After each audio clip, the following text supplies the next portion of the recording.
This answer is powered by AskQuesty.com. Get help with your Shopify questions or tasks on demand. Hi everyone, so the question is, how do you close your Shopify store? Maybe you have taken Shopify for a spin and have done a trial of it and you're not sure you want it anymore, or maybe you have a live store and you just want to close it down. I'm going to show you how to do that. It's super easy. All you need to do is go into your settings, and you need to be the account owner in order to do this.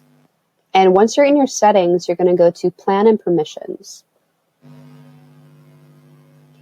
All right.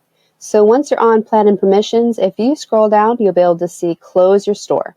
Okay, so all you would have to do is click this button, and it will close your store for you. And it says that all your stuff will be saved for 30 days if you want to change your mind. So if you close your store and you come back and you're like, I want to reopen it, all your stuff will still be there. It's also important to note, once you close your store, that you deactivate any apps that you might have on your store, so you don't have to continue paying for those apps.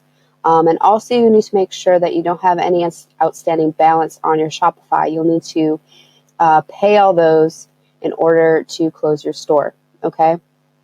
Another option that you can do is also you can pause your store, okay?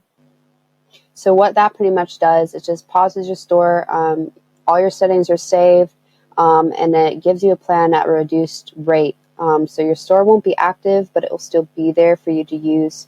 Can't sell anything on it, but that is also an option if you want to pause it.